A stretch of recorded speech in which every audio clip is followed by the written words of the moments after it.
Are you considering selling your house to a home buyer? Well, before you make any decisions, I want to share with you some information that will help guide you through that process and help you make the most informed decision you can when choosing a home buyer. Hi, my name is Bryce Robbins with Buy Houses Hotlanta. We're a local family business in the Atlanta area. And in this video, I'm not only going to share with you the pros and the cons and the different types of home buyers out there, but also whether or not you should be working with a home buyer to begin with. Now, before you dive into the details of the different home buyers out there, I want to ask you one simple question. Should you even be working with a home buyer to begin with? In order to answer that, I want you to consider two different things. Number one is, how much time do you have to sell your home? Are you crunched, or do you have a significant amount of time to sell? The second thing is the condition of your property. These two things are probably the biggest two factors when trying to decide, should you list it with an agent, should you just possibly rent the home out, or should you work with the home buyer and identify one that's going to be able to purchase it quickly and all that great stuff. So if you have a ton of time on your hands and the property's in great condition, then it might be in your best interest to work with an agent. And even though they take 6%, they're gonna give you the most amount of money for your home possible. They're gonna find a buyer that loves it and they're willing to pay maximum value. I've got a great video on that too, on how to sell your house quickly with an agent, so make sure you check that out as well. But if you're not in that situation, you have very little time on your hands, your property, even though it might be in great condition, or maybe it just needs some repairs and just needs some upgrades, or maybe it's really ugly. In any of those situations, a home buyer might be a great fit for you.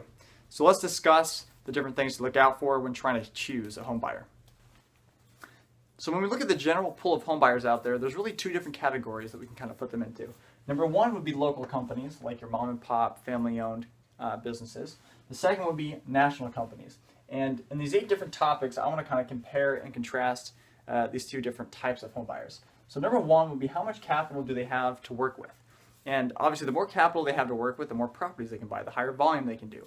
Obviously, national companies are probably going to have a whole lot more cash accessible and on their hands. They're working with a larger pool of investors in their company, and therefore they have just more capital and money in their bank account to just throw at properties. So a national company definitely has a local company beat out on that front. The second thing would be, how much overhead do they have? By overhead, I mean expenses. And so specifically speaking, do they have low overhead or do they have high overhead? If they have low overhead, that means that they can pass on the expenses that they would be otherwise paying to you as the seller. They can pay more for your property if they have low overhead.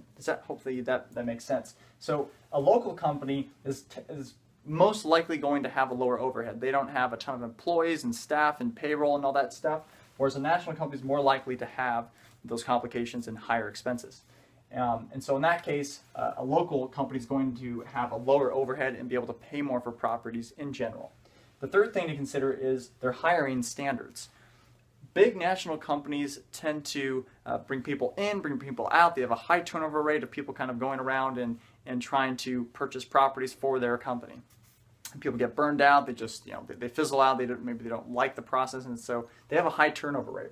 Whereas a local company, they may have a higher, or rather a lower turnover rate and a higher retention rate, and hire just fewer employees that really understand the business well and really enjoy what they're doing.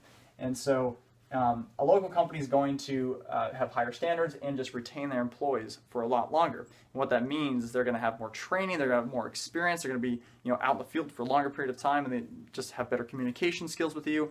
So a local company is going to win in that category. The fourth thing to consider is, how fast can they respond to you, and also ongoing communication as well. Now, both local and national companies kind of scale according to their volume. And so I would argue that both local and national companies have the ability to have a quick speed of response. And now, obviously, everybody's going to be a little bit different, and some companies are going to respond faster than others. But in general, both have the capability to have a quick speed of response. The fifth thing to consider is their local knowledge. A local company is going to have, obviously, local knowledge of the real estate market. They're going to understand the trends for that specific area that you're trying to sell your home in. A national company is looking at much broader macroeconomic kind of things, and not necessarily focused on the granular details of what's going on in your market. So the sixth thing to consider would be, can they offer creative solutions? And what I mean is, as a home buyer, we shouldn't just be a home buyer for you, but we also should be a solutions provider. What I mean by that is, everybody's situation is a little bit different. National companies tend to make standard offers on properties. Maybe it's 65, 75%, somewhere in that range, and then they factor off repairs and all that stuff just to make the numbers work out. Now, all that's fine and dandy, but not everybody is looking for cash close in 30 days quickly kind of situation. So a local company tends to be a little bit more creative with their money and their approach, and can offer you a kind of tailor fit their offer to your particular situation. The seventh thing would be, can they handle complicated situations? And what I mean is, if you're going through like a probate or a divorce or weird inheritance situation, or maybe a pre-foreclosure type thing, do they know how to navigate that legally and also communicate it effectively to you? So a national company is more likely, like I said before, just going to be able to just offer you a straight number based off your property value. They may not take into account all these different ramifications of probate, inheritance, etc.